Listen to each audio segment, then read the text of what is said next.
Welcome to another episode of the Antifragility Reframe podcast, where struggles become strength and stress fuels growth. Our guest today is Ms. Coker. She is the CEO and founder of the Human Power Solutions. She is a TEDx speaker and author. And she likes to help people and organizations grow. Ms. Coker, welcome. Thank you. Thank you so much, Dr. Douglas, for having me. I really appreciate the time today. Well, I'm looking forward to our conversation because in our pre-interview, I was quite impressed with the several pivots in the real sense that you've had in your life. So you don't only help people and organizations grow, you actually helped yourself in a number of times, a number Just of a few. times grow. And you are an example of what we would call being anti-fragile, where from one stress to another, and each time you become stronger and better. So could you share with us some of your journey? Sure, absolutely. Thank you for having me, number one. And yeah, so the journey for me was a long and winding journey. And I had a really great career in corporate America, working for Marriott, which was just a wonderful company to work for and with. I would be with them probably today had the shifts in my life didn't happen. My older son got diagnosed with type 1 diabetes when he was just 16 months old, and it was a traumatic diagnosis. He was life flighted from his daycare to a hospital, and I was told he wasn't going to make it.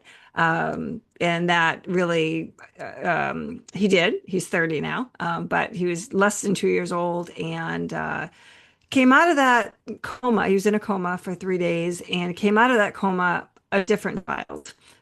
So he came out with mood disorder and bipolar, and that just kind of brought us down a path of I wasn't able to work full time in a job where I didn't have any flexibility. So, fast forward, I had a couple other kids, stayed home for a little bit, and was bored a little bit.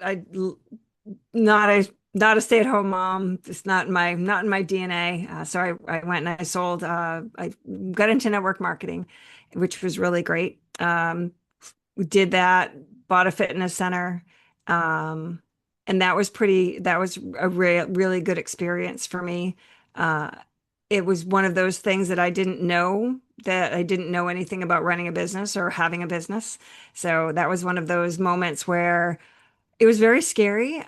And um, I was not told the truth as far as what I was buying. They said I had 300 members, and my first week of billing, 88 were paying. They had pre-sold 1 year memberships. And that was one of those things that I was devastated. I was planning on helping to support my family and to have a business, buying a business that you're told one thing and you trust the people, and you have to buy another thing. So I had a mentor. He said, get to work, stop crying and get to work. And so I did and grew that business. Sold it 7.5 years later with 600 members, and it was a thriving business. So I learned a lot about myself in those 7 years and what it Tell took. me some of the things that you learned about yourself. Yeah. I learned that I had what it took to overcome that adversity, that I was smarter than I thought I was, and that the the one thing I think I really learned was building your network of people and having a solid network around me at that moment, at those moments, really asking for help. I had people there that I was able to ask help from. And there was a lot of people that really believed in what I was doing and the type of center that I built. And I think I didn't know I had it. I just didn't know I had it in me to do that. No, it's a wonderful example. You know, we have five elements of anti-fragility reframing, and one of them is expanding access to other people, to ideas, Mhm. to different ways of thinking. And this is just a wonderful example of your accessing, other individuals and people who could give you advice and help. Yeah. And Fantastic. I've done that all the way through. I sold the business after 7 years. I wanted to be home with my younger son was graduating from high school. He had 2 years left. And I really wanted to be around a little bit more. Owning a fitness center, you're there all the time and you live there. And I was living there pretty much. I gotten divorced. That was another huge change. I'm one of those, it was a good thing for me. And in the end, it was what it was. And I sold that, went to go work for my business coach. And that was something that I wasn't I I didn't really know about working for somebody else, but I was like, yeah, I'll do this because I really I wanted a job and I wanted to do something else and I wanted to stop thinking. I think when you own a business, you're constantly thinking, and I think I just wanted to take a break and work for a little bit.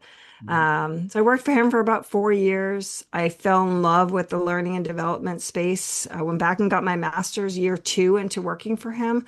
I got my master's in organizational leadership. And year four, we parted ways, not because I wanted to, but it just was what it was, 5 days before Christmas. And I looked at that as an opportunity because I knew that I had a huge network. I had spent 4 years building that network and building a reputation in the learning and development space. And I decided to start my own thing Was right there, after. yeah, was there anything that helped you at this point to decide it's time to make another pivot? Yeah, I mean, I was fired, so I think you get, That would do it. yeah, that could kind of do it. Yes. Yeah, so it No, was, the important thing is, you see, is that often getting fired, well, I wouldn't say often, but many times, getting fired is a blessing in disguise. Yeah. 100%. I'm so grateful for that moment, honestly, because that was Well, another moment where I just was like, okay, what am I going to do? And it didn't take me long. I incorporated the following Monday and just started the business. And I was very grateful. A lot of the clients moved over to me because we had just established a great relationship. That was December of 2019. here's COVID. what I'm hearing, each time that you have had a challenge, you have very quickly evaluated where you are, what's happening, Yeah. and you have pivoted and moved on. Yes. You did not spend a long time just, woe is me type stuff. No. You looked at what you'd been doing, Mhm. what you had learned from it, where were the opportunities, and you moved on. Yeah. There were tears. There were lots of tears, for sure. But Yeah. but you move through them, I think. And so, COVID hit in 20, 3 months later, COVID hit and we were forced home. But I was really fortunate because I had done my master's degree in a hybrid setting. So I was really familiar with Zoom and breakout rooms and all of that. So I told my clients, don't worry about it. We'll just move remote. And so that was super, I was very, very fortunate for that. So that wasn't too much of a pivot for me. I was very happy to be home at first because we had just been on a trajectory of running, running, running. My significant other at the time and I were working during COVID, and he was doing his thing, I was doing mine. He passed away suddenly in August of 2020, and that was a huge, huge pivot for me because I had to move. I had to change my whole life. My financial stability, because I was growing my business, my financial stability was gone. Um, that was honestly, Dr. Douglas, uh, when I talk about it, my network, and when I talk about the support of other people, that's when that all just came in. So it was so key for me to survive. So there was a few months in bed of the Mhm. wallow for sure. But 6 years later, here we are. I'm married, got 7 chickens, a dog, a cat, a couple grandkids, and life just goes on. Mhm. I'm trying to help me understand what is it that gives you the ability to be anti-fragile? You don't only bounce back, which is being resilient. You bounce forward, which Yeah. is being anti-fragile. What do you think enables you to do that?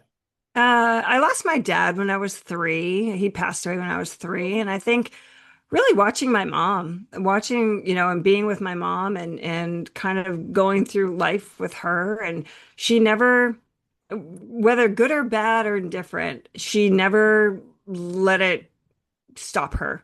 And I think having that example and the push of, you can do whatever you need to do and you've got to do whatever you need to do, was just very early on set in my life. You just don't wallow. You just got to go, got to Mhm. move on. Because I think, honestly, every time something bad happens, there's always something good on the other side. And that's always been my attitude. So, Mhm. So, share with us some of the things that you share with your clients to help them grow. yeah, the things that I think I talk about the most with our clients is how important their employees are. The boots on the ground, the people that are actually executing and doing the work. A lot of times our leaders will, s- uh, for lack of a better term, will sit in their ivory towers or sit in their offices and create ideas and create change for these people that are doing the work, and they don't even spend the time with the people to find out actually what changes actually need to be made and what's going to be most effective. So I think one of the biggest differences that we make in companies is that the employees should have the say first, and then you make change after that. Say that again. The employees should Should make the change first, and then the decisions are made after that. explain that a bit to me, that the employees should make the change first, Yeah. and then the decisions are made Yep. up. Yeah. So a What lot of decision? times, policies are changed, decisions Mhm. are made Uh-huh. before they've actually tried what they're Uh-huh. trying to do. Uh, Uh, so I think the employees, they suggest the change, they make the change, and then the policies and the decisions are mhm. made. Yeah. Yeah. Yeah. Okay, it's probably what I used to call let's do the pilot. Yes. And so we learn from the pilot, and then we decide what is it we're going to do and how we're going to do it because we've learned from the pilot. Yeah, okay, yeah, very good. Uh, Other little tips you have that you want to share with us? The other thing that we talk about is preparing your high potentials and your emerging leaders for leadership before you promote them, set them up for success. I Okay. think if you're doing any sort of leadership or you're in any position of having the privilege of leading others and serving others in that capacity, just become a continuous learner. Just never think that you know everything. Stay on the trends, stay up to date with what's going on, and just always be learning. That's the one piece of advice I would give to your audience listening. Ms. Coker, thank you very much. And we will take that advice. Always be on the learning curve.